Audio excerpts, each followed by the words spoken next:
Bienvenidas y bienvenidos a otro episodio de La Vida que Habito. En esta temporada, explorando el Yoga Iyengar, nos adentraremos en las profundidades de una práctica que transforma, de la mano de aquellos que han dedicado su vida a enseñar y compartir sus beneficios. Hoy, en nuestro cuarto capítulo, tenemos el honor de recibir a una invitada muy especial, Claudia Palma de la Cuadra, una dedicada practicante y maestra de Yoga Iyengar en Chile. La historia de Claudia es un relato de descubrimiento, dedicación y amor por el yoga, comenzando su viaje en los albores del nuevo milenio. Mientras navegaba por los desafíos de la vida universitaria, encontró en el yoga un pilar fundamental que ha sostenido y enriquecido su vida desde entonces. Aunque no siempre estuvo en sus planes enseñar, el destino tenía preparado para ella un camino lleno de aprendizaje y enseñanza.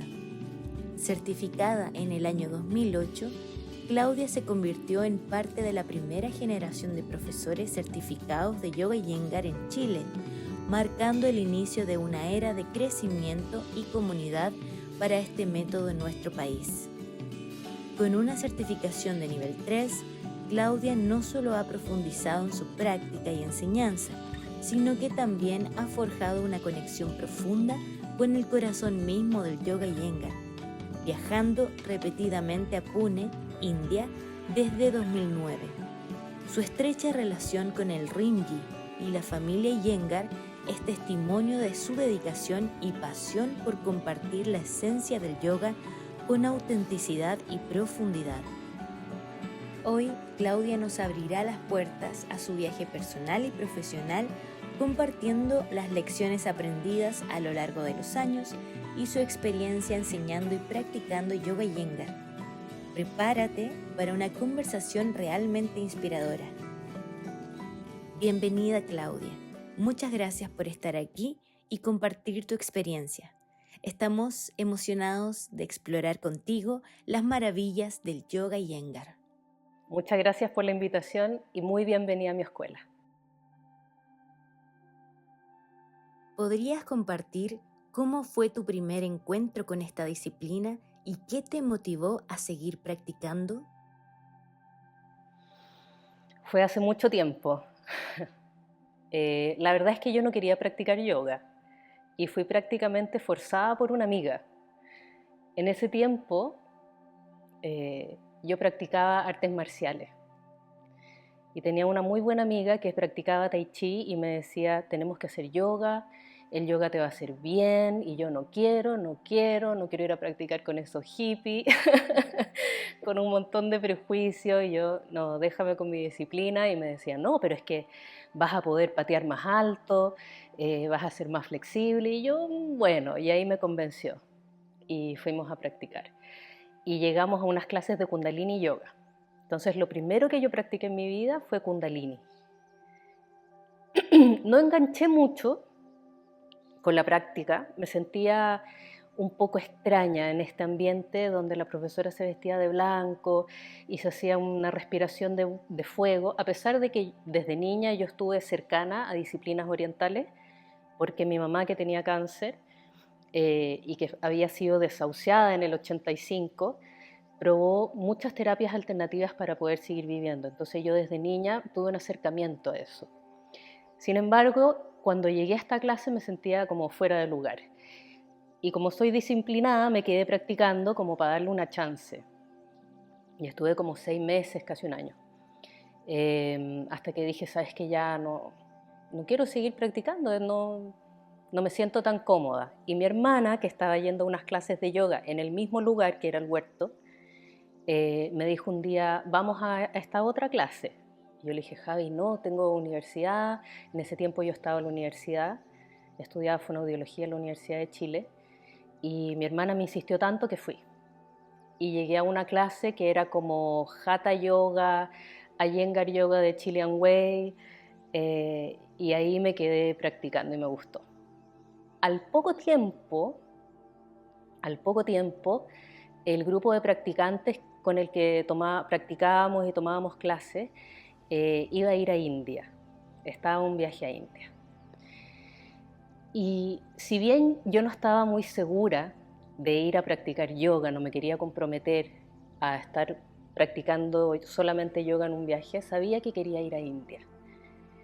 Y yo era súper chica, tenía 22 años, mi hermana tenía 20, entonces yo dije, esta es la oportunidad que tengo para ir a India con todas estas mujeres grandes, éramos un grupo de 9 personas practicantes, como buena gente, ¿cachai? Como súper piola.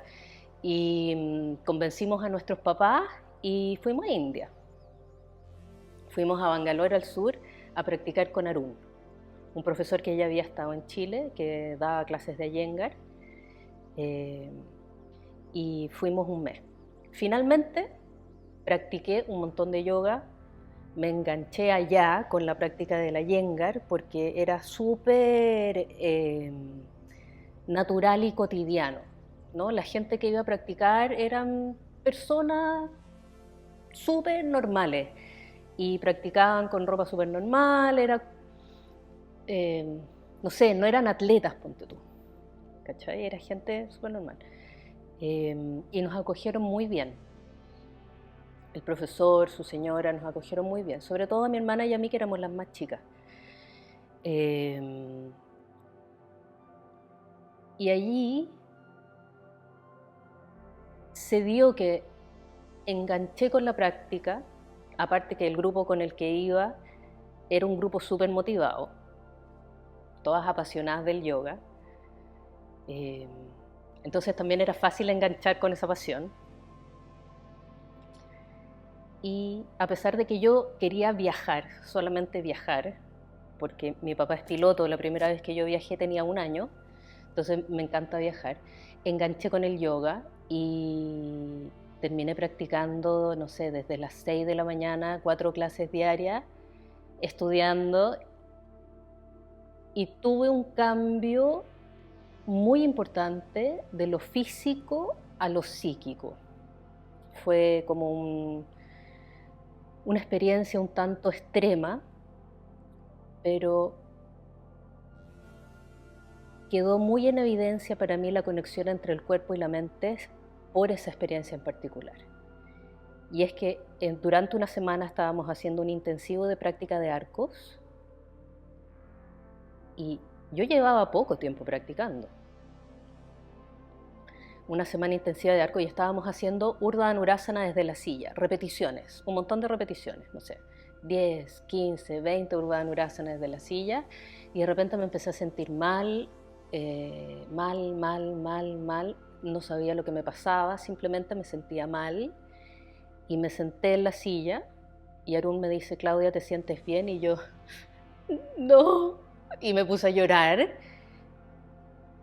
así, sin control y sin un objeto en particular por el cual lloraba, ¿no? No es que yo te pudiera decir lloraba por pena, lloraba por rabia, lloraba porque me peleé con mi hermana, lloraba porque, qué sé yo, nada. Era algo que simplemente brotaba. Y nadie sabía cómo ayudarme, nadie sabía por qué estaba pasando esto, creo que para todos era también algo muy nuevo. Entonces, nadie me pudo ayudar con esta situación. Me sentí bien sola.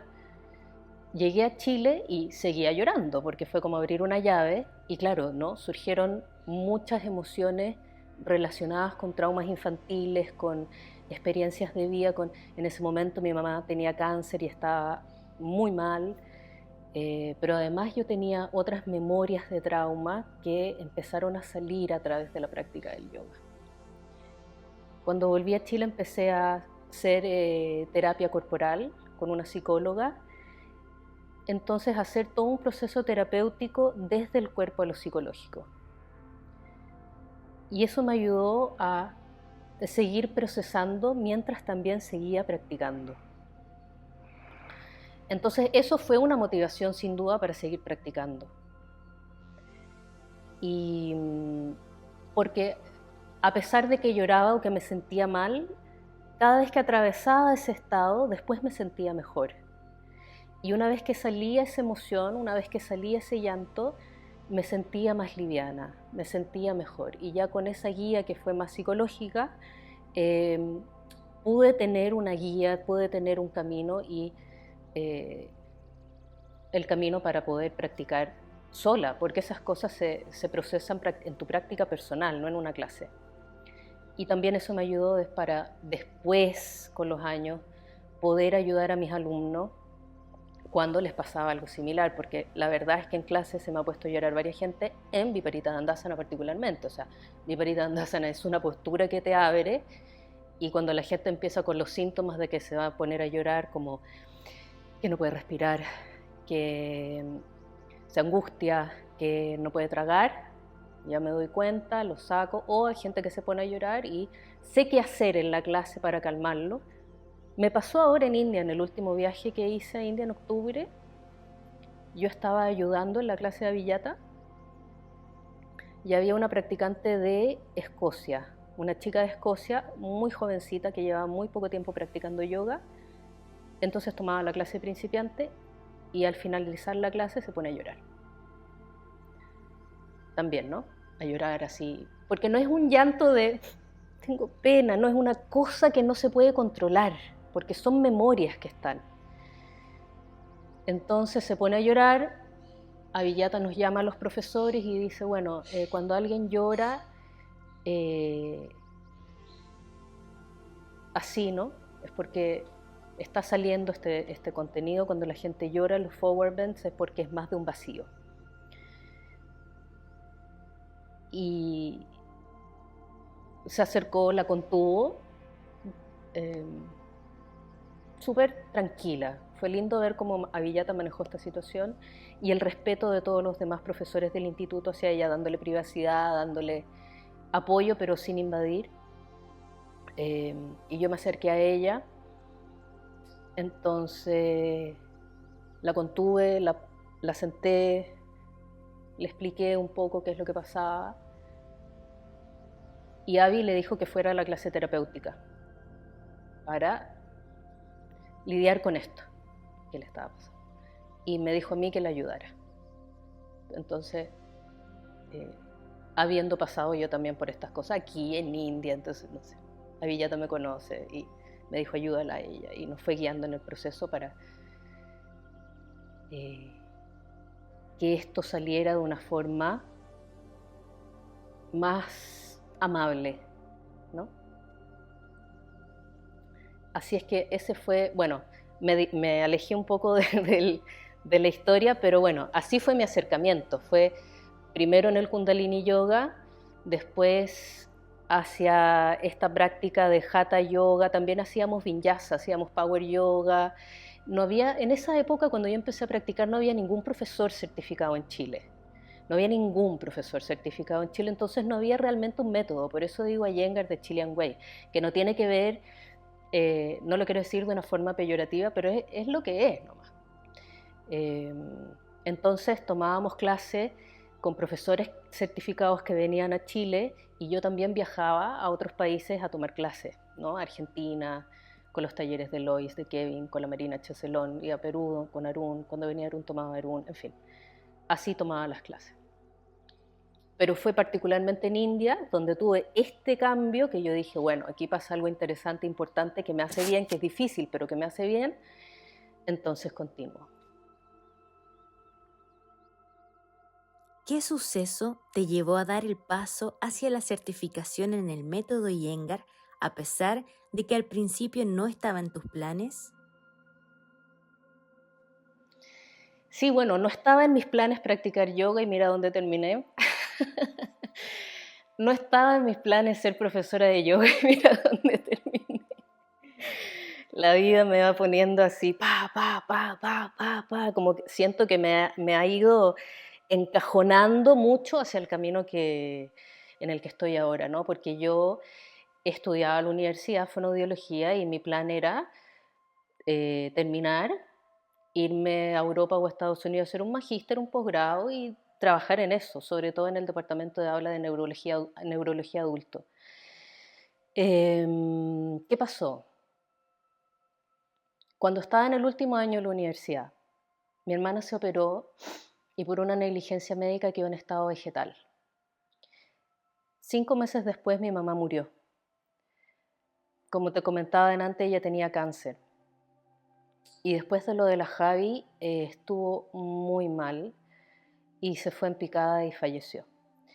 Ese año yo estaba en cuarto medio, Estaba en quinto de la universidad, entonces en la mañana me iba de la clínica a ver a mi hermana, iba del hospital del J. Aguirre a hacer mi práctica, me iba a la clínica a ver a mi hermana y después volvía a la casa a llevar a mi mamá a quimioterapia.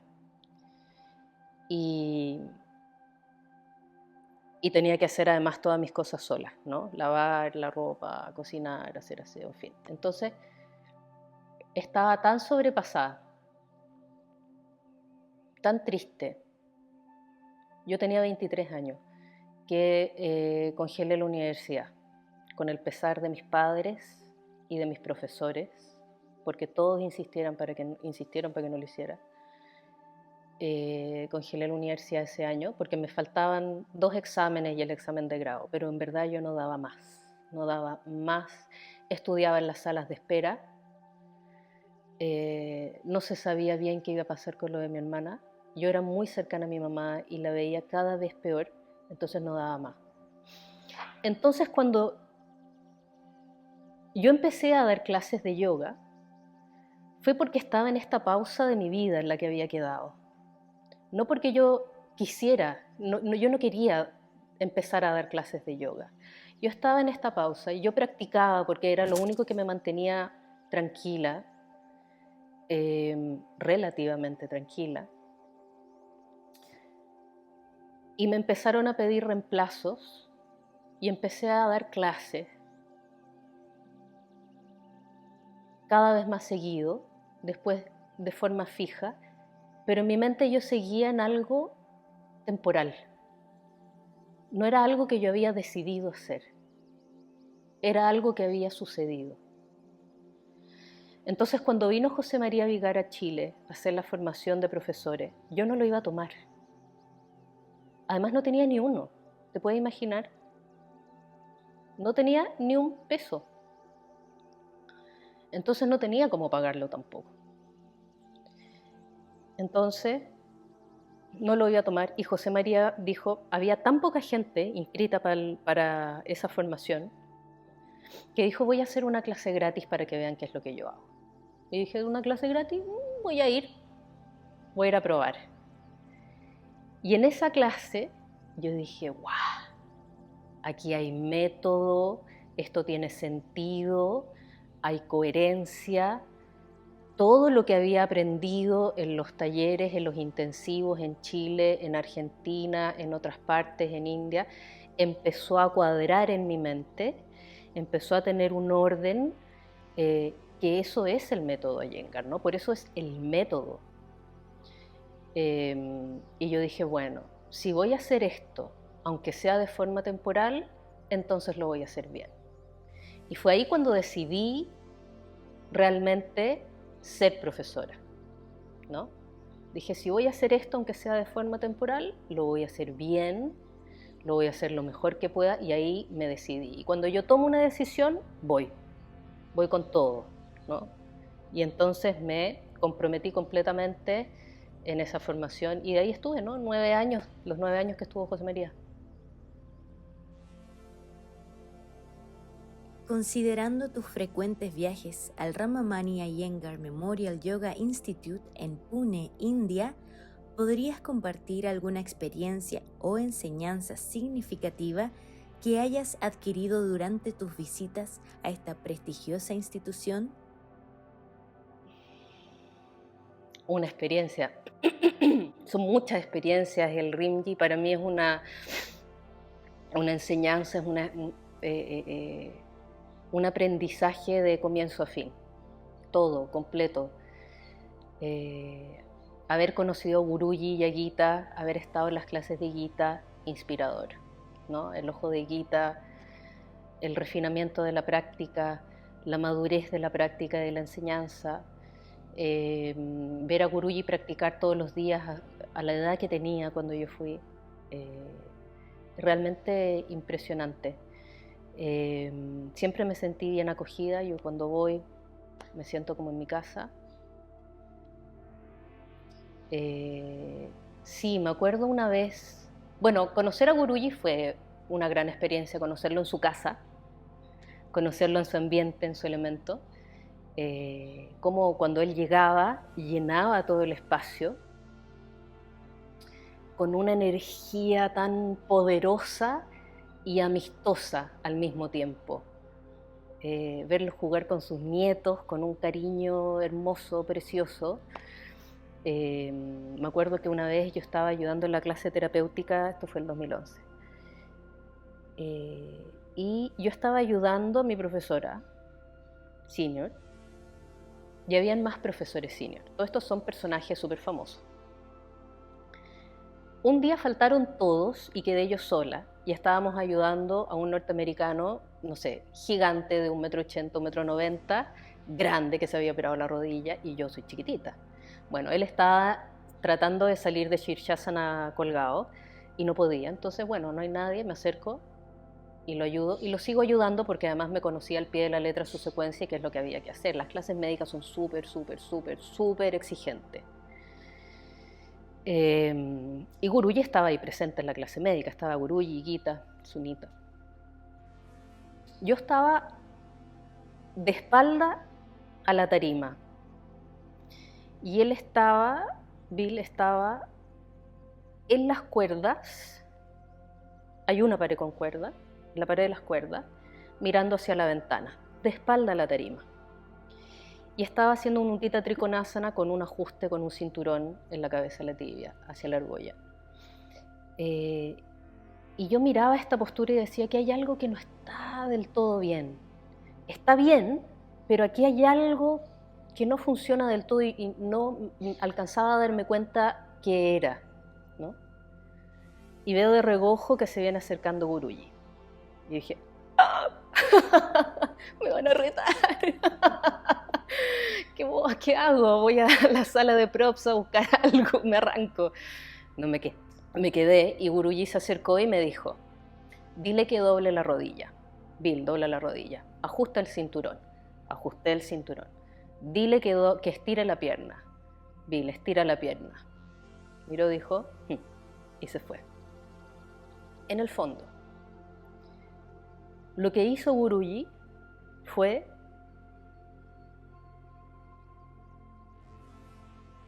una enseñanza. Porque no ajustó él, sino que me dijo qué es lo que tenía que hacer como profesora, como asistente a él, que es la forma en la que uno forma, a los profesores, como en las mentorías, ¿no? Así se enseña. No es que tú hagas todo por el otro, sino que le tienes que enseñar a hacer.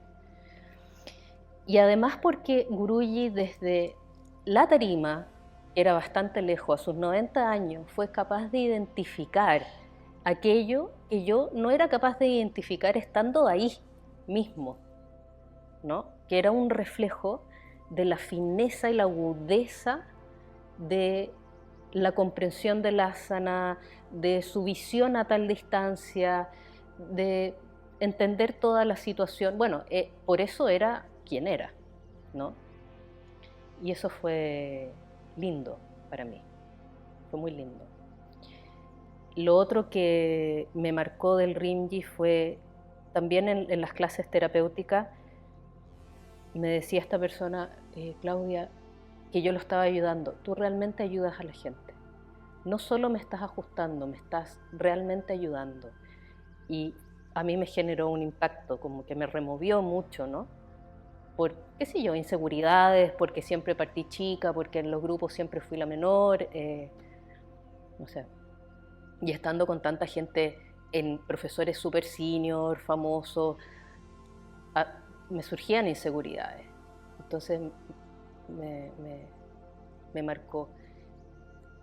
Otra de las cosas que yo he aprendido en mis viajes a India y que no es una situación en particular, sino una sumatoria de experiencias en todos mis viajes, tiene que ver con cómo se forma un profesor, cómo se transmite esta enseñanza de maestro-discípulo y se genera este linaje. Así como Guruji y Gita le enseñaban a Vijata, formaron a Raya, así como Vijata y Raya le enseñan a sus propios alumnos y forman a sus alumnos que son profesores o que quieren ser profesores.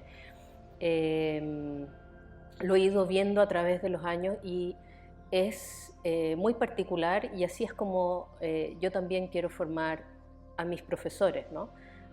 Ya profesores de yoga que son profesores o quien quiera formarse como un profesor de yoga. Y eso es la mentoría, que es distinto a un curso de formación, ¿no? El curso de formación o el teacher training, que era como necesario en cierta época o quizás en algunos lugares, pero cuando ya hay un profesor, esta relación que se genera entre el maestro y el discípulo o entre el profesor y el alumno es muy bonita, y eso es la particularidad de la mentoría. Así yo digo, la mentoría no es un servicio que yo ofrezco. La mentoría es una relación que se genera entre un alumno y yo. Es una relación que se desarrolla y se cultiva. Es una relación bidireccional. Y así es como se va transmitiendo el yoga, la enseñanza, el conocimiento, en esta comunicación y en esta relación de confianza y de respeto entre profesor y alumno. Por eso yo no le hago mentoría a personas que no conozco, o sea, que no son mis alumnos, que no los conozco como alumnos.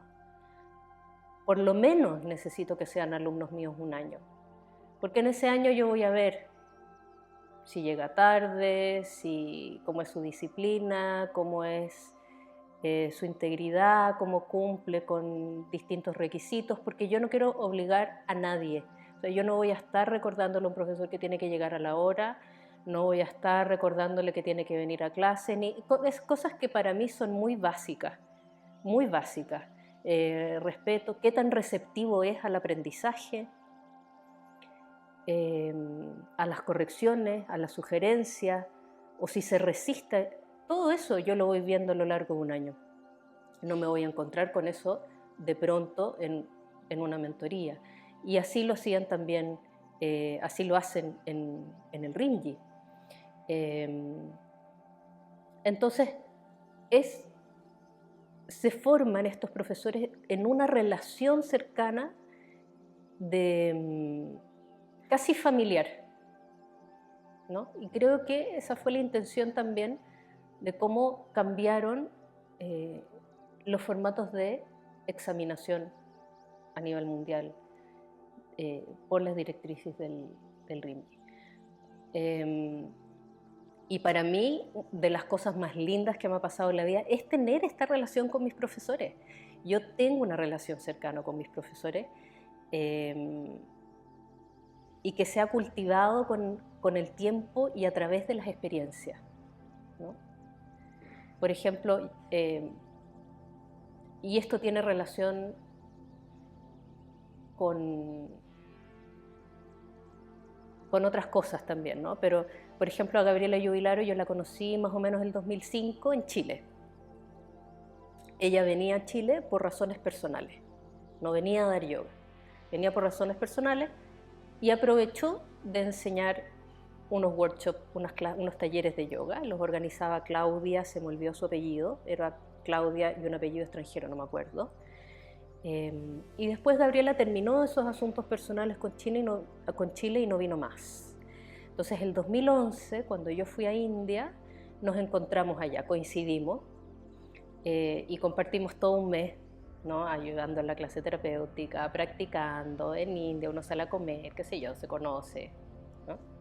Comparte mucho. Entonces yo le dije, Gabriela, te echamos de menos en Chile, ¿por qué no vuelves? Y ella me dijo, bueno, sí, es momento ya de volver a Chile. Le voy a preguntar a Claudia si está de acuerdo, si no tiene problema, porque ella organizaba sus talleres. Y yo en ese momento en India estaba con otra compañera, con otra colega, y le dije, traigamos a Gabriela a Chile, ¿ya? Pero después ella se arrepintió y se salió de esa organización, entonces quedé sola con la organización, y ahí Gabriela le dijo a la Scarlett que me ayudara con la organización para venir a Chile, y Gabriela empezó a venir creo que el 2014, Entonces cuando venía, bueno, yo iba a Argentina a tomar los talleres con ella también, antes de que llegara, pero cuando venía se quedaba en mi casa.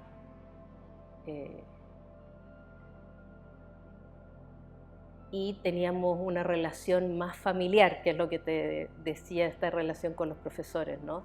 También yo viajé a Italia, me quedé en su casa, fuimos juntas a India, nos quedamos juntas en un departamento chiquitito. Cuando estaba en Italia fuimos a Rapolano, ella organiza unos talleres preciosos en la Toscana, que uff, qué sueño. Es de su familia, en una casa en el campo en la Toscana. Imagínate lo que es estar ahí practicando yoga precioso. Entonces nos quedamos juntas ahí. O sea, hemos compartido mucho más allá de la clase, ¿no? De la práctica así propiamente tal. Entonces, es esa relación, más, no es tan vertical para mí la relación. Por lo menos la que a mí me gusta. Para mí es una relación de confianza que permite mucho aprendizaje. Porque está la libertad para hacer preguntas, para abrirse, para conversar, ¿no? Para compartir y darse cuenta que uno está en el mismo camino, que comparte la misma pasión, las mismas dificultades. Todos enfrentamos dificultades, todos tenemos sueños. Es todo muy humano y lindo. Me intriga saber más sobre tu papel como ayudante en las clases médicas en el Rimji. ¿Podrías compartir cómo son esas clases para quienes no saben nada al respecto y cómo llegaste a desempeñarte como ayudante en esta prestigiosa institución? Las clases del RIM, bueno, sí, ¿cómo son las clases médicas? Eso es importante, eso es muy importante. En las clases médicas del RIMGI yo he visto que tratar desde tumor cerebral a lumbago, así de variado. Hay gente con esclerosis múltiple, Parkinson, problemas en el embarazo, dolor lumbar, de cuello. Entonces, el yoga Iyengar enfocado en lo terapéutico no es fisioterapia, no es kinesioterapia, no es algo mecánico solamente. Es algo completamente integral y orgánico, porque puedes tratar cosas muy emocionales o cosas más, entre comillas, mecánicas, como una operación de rodilla, un problema de menisco, qué sé yo. Entonces, esto sí tiene que quedar súper claro, que no es fisioterapia. Y tampoco hay recetas. No es que haya una secuencia para dolor lumbar, una secuencia para dolor de cuello. Las personas se evalúan de uno a uno antes de que comience su clase médica. Se les evalúa y se les da una secuencia que está diseñada para esa persona en particular, según todas sus características. Y esa secuencia también puede cambiar a lo largo del mes o de todo el tiempo que esta persona practique, ¿no? Muchas veces yo he estado ahí y decir, esta persona tiene esta secuencia, lo hacemos igual hoy día o vamos a cambiar algo. Y no, hay que cambiar esto y bla. Y se cambia. O se cambia en la modificación de la postura. Entonces no es algo rígido, es algo que va cambiando en la medida que la persona va evolucionando en su proceso terapéutico. Las clases regulares son 2 veces a la semana, las clases médicas, y después de la pandemia se han hecho intensivos terapéuticos, porque la terapia se puede hacer solamente presencial, no online. Entonces, por la pandemia mucha gente no pudo ir a su terapéutico, y en enero antepasado, que yo estuve en India también, se hizo un intensivo terapéutico de 2 semanas, donde iba gente de toda India. y se quedaban 2 semanas en Pune para ir a sus clases terapéuticas y había clases de lunes a sábado. O sea, lo regular de Pune es el lunes y el miércoles, pero con estos intensivos terapéuticos es de lunes a sábado. Entonces es súper intensivo. La terapia en el Iyengar surge gracias a el refinamiento exquisito, el conocimiento profundo de asana, de pranayama del cuerpo y de una persona, de Iyengar y de Gita, de BKS Iyengar y Gita Iyengar. Lo terapéutico no es distinto a lo que debiera ocurrir normalmente en una práctica, pero está mirado con más lupa, podemos decir. O sea, para ser terapéutico hay que entender el asana en su profundidad. Porque si quiero tratar riñones pongo el bolster así, si quiero ver más el hígado pongo el bolster asá. Es distinto ajustar de la cabeza de la tibia que el cuello de la tibia, o sea, hay sutilezas, es un refinamiento.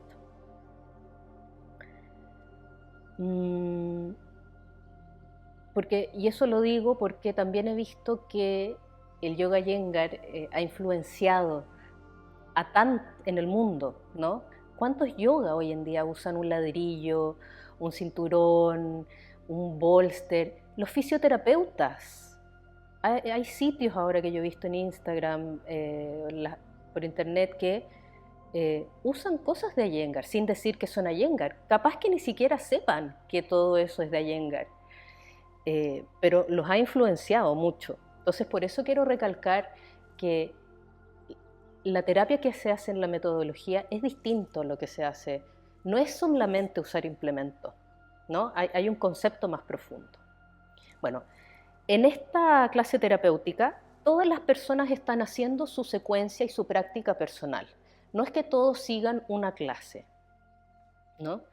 Entonces, vas a ver que toda la gente comienza a cantar la invocación inicial a Patanjali, todos juntos, pero luego las personas empiezan a ponerse en sus posturas y las personas saben su secuencia, ¿no? Saben lo que tienen que hacer, se lo tienen que aprender.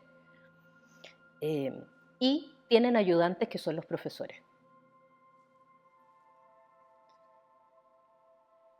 Para ayudar hay que tener cierto conocimiento, entonces a los extranjeros siempre se les pidieron ser senior. Yo no empecé siendo senior a ayudar, yo empecé a ayudar a Gabriela, a mi profesora, que ella sí era senior y estaba con otros 3 profesores senior conocidos y la empecé a ayudar a ella. Y ayudaba a otra compañera con la que había ido y ella estaba en la clase terapéutica y yo la ayudaba con eso. Me dijeron, ya, tú ayúdala. Entonces a mí, Raj Lakshmi y otros profesores me enseñaban cómo ayudarla. Entonces me enseñaban ellos los ajustes. Esto se hace así, se pone acá, las fuerzas así, las fuerzas allá. Gabriela también. Y mi profesora es exigente. No, así no. Así. Bueno, yo voy a aprender. Yo escucho y digo, bueno, no discuto. Entonces ahí aprendí mucho, ¿no? Para poder hacerlo sola después. Después fui paciente también en la clase terapéutica, porque pedí a Villata y a Raya que me ayudaran con algo. Entonces viví esto desde el otro lado. Y ahí aprendí mucho. Sobre tacto, sobre el rol de los ayudantes y sobre lo molestos que pueden ser los ayudantes cuando no saben. Sobre todo cuando llegan todos los occidentales y se meten sin permiso y te empiezan a ayudar y te empiezan a preguntar, porque la gente se olvida que las personas están lidiando con problemas. No es algo mecánico. Entonces, todos quieren aprender, eso yo lo entiendo. Está bien querer aprender, pero no puedes invadir el espacio de la persona que está trabajando. La gente está en su clase terapéutica no para el aprendizaje del que va a mirar, está haciendo su proceso. Y uno tiene que ser respetuoso de aquello. Bueno, y después cuando volví, después de la pandemia, a Villata me dijo que fuera a ayudar a la clase. Ella me pidió que entrara a ayudar. Cuando uno va tiene que pedir permiso para entrar, no puedes llegar y meterte. Hay gente que llega y se mete, pero ahí los retan y los sacan, algunos, ¿no? La gente que mira, los que no saben, se meten entre medio y toman nota, que es molesto para la gente que está haciendo su práctica, es invasivo. Cuando hay que mirar detrás de los pilares. Entonces también me pasaba diciéndole a la gente, tienes que mirar de por atrás, tienes que mirar desde allá, porque además hay implementos, hay pesas, hay cosas peligrosas que mover, o sea, dificultan el trabajo de las personas que están ayudando a las personas a hacer su terapia. Bueno, pero ¿cómo entré después? Porque Villata me pidió que fuera a ayudar. Entonces ella y Raya son los que me enseñan como una mentoría a ajustar. Y al principio, ¿cómo se enseña? Con los que empiezan recién a ayudar en la clase terapéutica, te empiezan a pedir los implementos. Trae los rods, trae el foam slanting plug, te tienes que saber los nombres de los implementos. Viparita Karani, Shirshasana Box, Bench, o sea, hay que saberse los nombres de los implementos. Entonces no le podéis decir ballena al banco de Viparita Dandasana, imagínate. Te empiezan a pedir los implementos, te vas familiarizando con eso, después te enseñan, y lo que hicieron conmigo en octubre pasado ya fue como, enséñale Rob One, enséñale las posturas de pie. Entonces de a poco también me van dando más tareas. No es que yo lo sepa todo y por eso estoy ayudando, no. Yo estoy en este proceso de formación y tengo más experiencia, sin duda. Y por eso puedo ayudar, ¿no? Pero también ellos ven algo en mí que me permiten hacer eso y tener esta relación con ellos, ¿no? ¿Cómo describirías tu enfoque personal hacia la enseñanza del yoga y qué aspectos del método Iyengar consideras más importantes para transmitir a tus alumnos? Bueno, no creo que haya un aspecto más importante que el otro en el método Iyengar. Creo que funciona todo de forma muy integral. Lo que sí me parece muy importante es entender que el yoga ocurre dentro de un contexto. Y este contexto es filosófico, es la vida, ¿no? Guruji no enseñaba desde un escritorio. No era una filosofía de un sermón, de algo teórico, sino que hizo práctica, muy práctica la filosofía. Entonces a mí, lo que yo siempre trato de transmitirle a mis alumnos es que lo que están haciendo es algo mucho más allá que un ejercicio, no es un ejercicio físico. Si uno lo practica bien, entendiendo este contexto, el yoga es la vida misma. Nos ayuda a desarrollarnos a nosotros mismos. Es como una práctica de desarrollo personal. Eso es el yoga, una práctica de desarrollo personal. Cuando uno integra el cuerpo, la respiración, la mente, es capaz de integrarlo en una práctica de asana, no está solamente tratando el cuerpo. Lo que Iyengar dijo fue que todos los aspectos de la Ashtanga Yoga, Yama Niyama, Asana Pranayama, Pratyahara, Dharana, Dhyana y Samadhi, no es necesario que se practiquen y se experimenten de forma escalonada, sino que todo se puede experimentar en asana, junto. Y la verdad es que cuando tú practicas de esa forma integral, teniendo en cuenta esto, es posible. Entonces, la práctica de asana nos pone en distintas situaciones y contextos que nos permiten explorar distintos aspectos de uno mismo. Nos encontramos con nuestras resistencias, nuestras dificultades, nuestras gratificaciones, orgullos. Nos pone en todas las situaciones de la vida ahí, ¿no? Las mismas que uno experimenta afuera, las ve aquí claramente. Tú puedes, si lo haces intencionalmente, conscientemente, puedes estar observando los elementos de Chitta a lo largo de toda tu práctica. ¿Qué es lo que va primero? Como dice Raya, ve quién está al volante de copiloto o en el asiento de atrás. Si mente, ego o inteligencia, los aspectos de Chitta. Y puedes ver cómo te vas relacionando contigo misma, ¿no? Y las frustraciones surgen con uno mismo. Si uno le echa la culpa al profesor, al lugar, al mat, a lo que sea, a tu escoliosis, a la rodilla, esas son proyecciones, son excusas. Cuando el yoga saca a la superficie lo que está dentro, como el llanto que a mí me ocurrió tan explosivamente, ¿no? Mi acercamiento al yoga no fue algo tan suave, digamos que fue ¡pum! No para todo el mundo es así, a veces es un proceso más suave, ¿no? Pero mis karmas son intensos. Cuando el yoga va sacando estas cosas a la superficie, tú tienes dos opciones. O lidias con eso, o lo cierras y te vas a hacer otra cosa. Por eso yo siempre digo, ¿el yoga es para todo el mundo? Sí, el yoga está para todo el mundo, pero no todos están listos para el yoga. Porque uno tiene que estar dispuesto a mirarse, porque eso es la práctica, es una autoobservación. Y eso es lo que yo quiero transmitir a mis alumnos, eso es lo que hacemos en las clases. No solamente pararnos de mano y pasarlo bien, ¿no? Lo pasamos bien también, pero a veces hay que atravesar la resistencia. Otra cosa que a mí me interesa mucho sobre mis clases es que los alumnos aprendan y que los alumnos entiendan lo que están haciendo, que entiendan los conceptos, que entiendan el concepto del asana, que entiendan el fondo del yoga basado en la filosofía y en lo que enseñó BKS Iyengar. Prashanta Iyengar dice, uno a la clase va a aprender a aprender. Entonces una clase es una práctica, o sea, no es una práctica, una clase es una clase.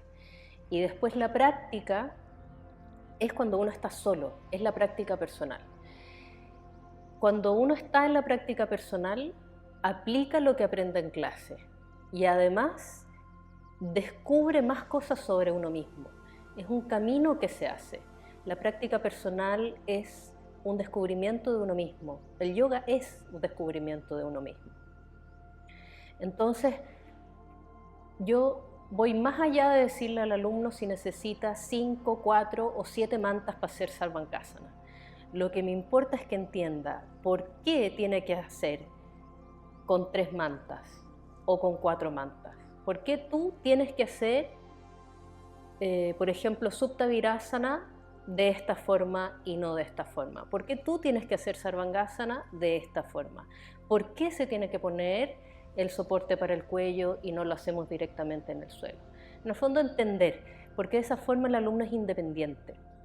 Si el alumno depende mucho de mí, yo siento que fracaso como profesora. Porque cada uno tiene que ser capaz de practicar en cualquier momento y no depender de algo muy específico, ni siquiera depender del mat para practicar. Y aprender también a extrapolar la práctica de las asanas. O sea, uno pranayama puede hacer en cualquier parte y asana también. Si se las ingenia, si busca, si sabe cómo hacerlo, puede hacerlo. Entonces yo quiero que mis alumnos aprendan eso y que sean independientes también. Desde el venerado suelo del Rimji, en la vibrante India, te sumerges en la rica tradición del yoga. ¿Cómo trasladas esa experiencia profundamente enraizada en Oriente a las tierras occidentales de Chile? Cuéntanos cómo logras tejer los hilos de esta ancestral sabiduría en el tapiz cultural de una sociedad completamente diferente.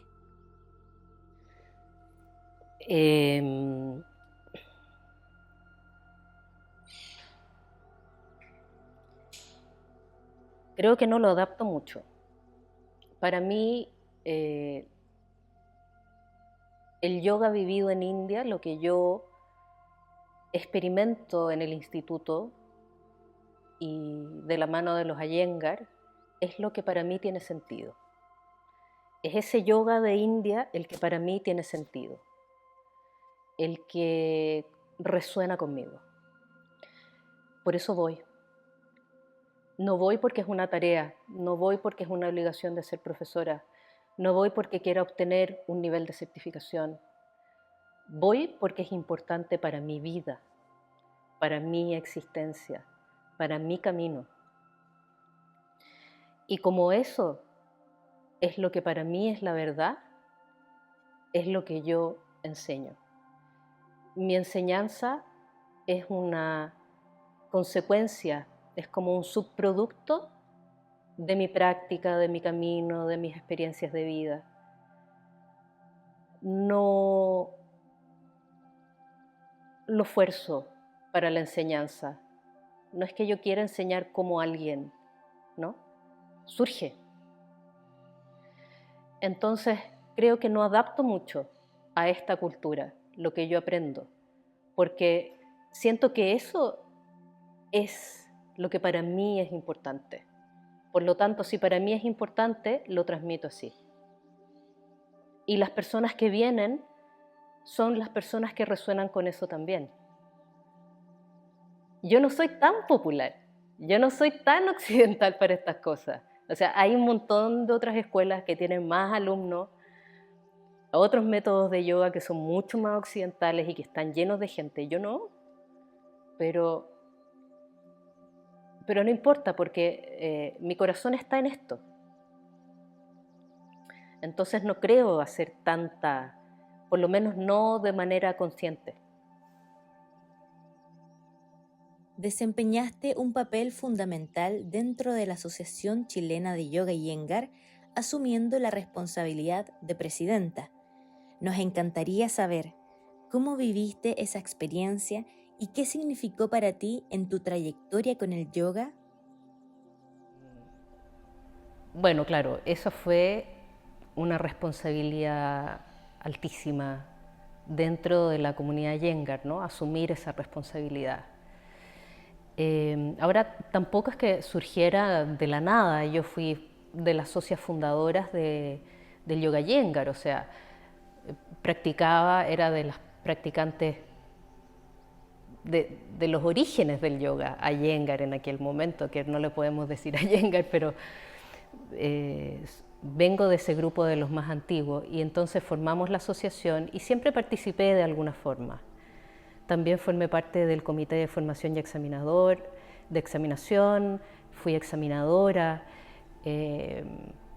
Entonces, siempre estuve involucrada de alguna forma como parte de retribución al yoga, a los Iyengar y para crecer en esta comunidad. Finalmente, cuando decidí ser la presidenta de la asociación, fue una responsabilidad grande, mucho trabajo, mucha exigencia, pero tuvo dos eventos que retribuyeron el esfuerzo. Uno, que recibía a Vijaya Iyengar, Sridhara Iyengar, a la nieta de Iyengar, y salió todo bien. Afortunadamente estuvo súper contenta y fue un honor, ¿no?, estar ahí recibiéndola.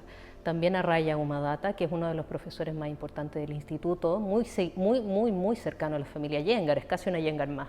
O sea, Guruji lo conocía desde niño. Y eso fue muy bonito. La dificultad es lidiar con personas, como con las relaciones humanas, ¿no? Y siendo presidente hay muchas cosas que sopesar.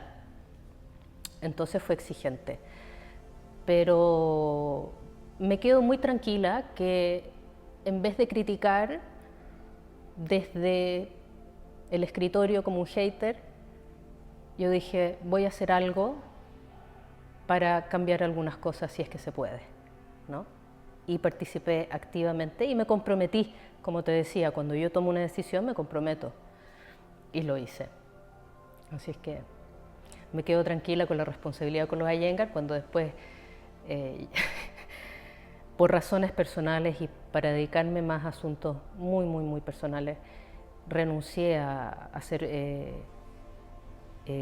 examinadora, evaluadora. Le dije a Villata, le dije, Avi, yo voy a renunciar. Me dijo, eso está bien para ti, no está bien para mí, pero no es bueno para mí, pero es bueno para ti, así es que hazlo. Además de tu profunda dedicación al yoga Iyengar, también eres acupunturista.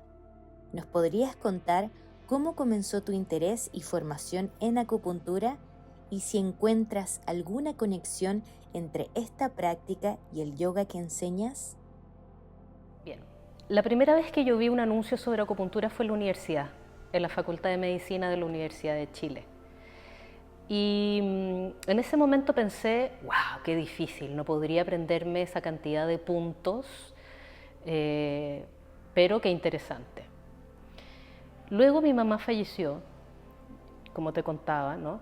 De cáncer, y tenía demasiados recuerdos dolorosos y tristes sobre ella en la clínica, en el hospital. Ella se trataba en el hospital militar, como enferma.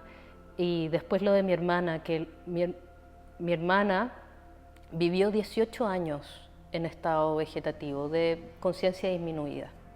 18 años en una clínica.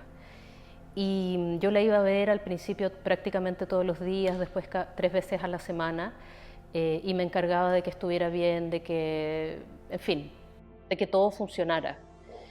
Entonces, era todo es una experiencia tan dura, tan dolorosa, que no podía yo volver a seguir ese camino que había iniciado, que yo quería hacer con fonoaudiología, tratando personas con problemas neurológicos. O sea, yo iba a una práctica y me ponía a llorar, porque me acordaba de mi mamá, porque entraba a la clínica y sentía el olor a clínica y me daba así una sensación espantosa, como tenía como un trauma realmente, porque era algo con lo que tenía que lidiar cotidianamente. Entonces, esta parte como científica, médica, terapéutica quedó de lado, y eso era lo que a mí me interesaba mucho desde muy niña. Yo estuve en electivo de biología desde segundo medio, me interesaba mucho la biología, la ciencia, me interesa. Pero por estas cosas emocionales, traumáticas con mi familia, con las 2 personas que más quería en el mundo, no podía seguir en eso. Entonces pasaron muchos años, desde el 2003 hasta el 2010, cuando en el 2010, el año anterior, el 2009, Lucas, que en ese momento era mi pololo y mi actual marido, fundó una escuela de medicina china con 2 colegas, la escuela Sambao. Y bueno, mi marido hace medicina china, ¿no? Hace muchísimo tiempo atrás. Entonces empecé a tenerla muy cerca y empecé a coquetear con esta idea de vuelvo o no vuelvo a lo terapéutico, a lo científico médico, y el hecho de que fuera una cosa más alternativa, más humana, que no tenía que hacerlo necesariamente en el hospital, lo puedes hacer, me facilitó el retomar ese camino, ¿no? Pero pasaron todos estos años, pasaron 7 años hasta que yo pude volver a tener una relación con la medicina, aunque fuera una medicina oriental, y relacionarme con personas con enfermedades graves y sufriendo, ¿no? No me costó en absoluto porque, como te decía antes, yo desde niña estuve cercana a cosas orientales, porque a mi mamá le detectaron cáncer en el 85, entonces hizo cosas y le habían dicho que no iba a vivir más, o sea, la habían desahuciado. A mi papá le dijeron no haga nada más con ella porque va a morir, o sea, no hay nada más que hacer, tenía una metástasis en un pulmón. Y en el 85 la medicina no estaba muy avanzada tampoco. Entonces probaron muchas cosas alternativas, y ahí muchas veces mi hermana y yo íbamos detrás de la mamá porque no nos podía dejar sola, ¿no? Entonces hice el curso del control mental del método Silva a los 12 años, después a los 18 hice una cosa como el Reiki, en fin. Entonces entender esto un poco más oriental, y viniendo desde el yoga, ya con 10 años de práctica de yoga, pensar de esta forma más holística no me costó en nada, que es la dificultad mayor que veo yo que tiene la gente del área de la salud acá, occidental, cuando quiere aprender acupuntura, porque hay cursos como de 2 años. Entonces finalmente terminan haciendo una acupuntura muy sintomática. Pero entender la acupuntura, la medicina china, no solo la acupuntura, la medicina china en su contexto, no me costó y me gustó. Y hizo que me reconectara con este aspecto de la sanación a través de un sistema que sirve y que ayuda. Y por eso, además, he viajado 2 veces a China, 1 mes cada vez, a hacer prácticas clínicas en hospitales y en clínicas de medicina china. Ahí la exigencia, ¿no? Porque a los chinos no te preguntan cuál es estómago 36, no, te tienes que saber los nombres en chino, te ponen un poco a prueba, así es que yo me subo al avión, saco los libros y me pongo a estudiar. Pero han sido experiencias preciosas, preciosas. Probable que vayamos de nuevo en septiembre. Y me gusta complementarlo con el yoga. Cuando he tratado personas que vengan a yoga o a hacer yoga terapia y además medicina china, salen a flote mucho más rápido. Mucho más rápido. Por supuesto que a lo largo de todos estos años he tomado cursos con profesores aquí, bueno, en China, online. Son cosas que uno siempre tiene que estar haciendo, ¿no? Y no solo que tenga que hacer, sino que a mí me gusta hacer. Yo hago estas cosas porque me gustan, porque me interesan, porque me motivan. No porque alguien me obligue, no. Creo que habiendo vivido tanto de cerca este sufrimiento tan grande con mi hermana, con mi mamá, que la medicina occidental no las pudo ayudar. Yo sé que la oriental y la acupuntura tampoco, pero son ayudantes, ¿no? En personas que pasan por quimioterapia o con radioterapia, si se hacen acupuntura pueden pasarlo mejor. Hay otras cosas que se pueden tratar 100% con medicina china y que no es necesario ir al traumatólogo o llegar a una operación, puedes detenerlo antes. Tanto el yoga como la medicina china ven al ser humano como un todo, por eso son holísticas. No se quedan solamente en el síntoma. Y se entiende que cuando hay un dolor físico hay un dolor emocional, ¿no? Entonces cuando el alma duele, el cuerpo llora. Entonces son muy integrales tanto la medicina china como el yoga para mí en mi vida, ¿no? Porque los he usado para mí también. Entre estos duelos, tantos duelos que he hecho en mi vida, de mi hermana, de mi mamá y varios más cercanos. Entonces, ayudan a procesar las experiencias difíciles o amargas que te trae la vida. Las dos. Y hacer la vida un poco más liviana y poder disfrutarla. Finalmente, para mí eso es el objetivo de la vida, disfrutar la vida, hacer la vida más liviana, no más difícil de lo que ya es. Y en eso la medicina china y el yoga ayudan. Por supuesto que hay que trabajar para eso, ¿no? Hay que tener una disciplina, hay que venir a las sesiones, o hay que tomarse las hierbas, a veces hay que aguantar un poquito un punto que duele.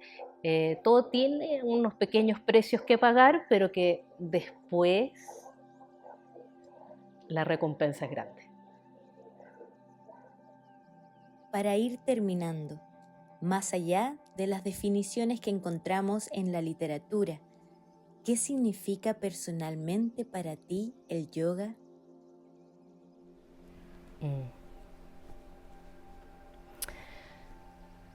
Yo no puedo hablar del yoga como algo separado de mí. El yoga es es una parte fundamental de quien yo soy. Por eso para mí no es yoga o no yoga. ser o no ser. No, de verdad, es una parte de mí. No siento una diferencia entre el yoga y la vida, entre el yoga y quién yo soy. Entonces yo no me cuestiono en esta vida si voy a seguir practicando o no practicando. No me cuestiono la existencia del yoga en mi vida, no me la cuestiono, es en mí. El yoga es en mí, no. Y por lo tanto no tiene una definición para mí como una filosofía, como una práctica, como una ciencia, como un arte. Puede ser todo eso, pero para mí no tiene esa definición externa. El yoga es parte de quién soy. Lo he practicado más de la mitad de mi vida.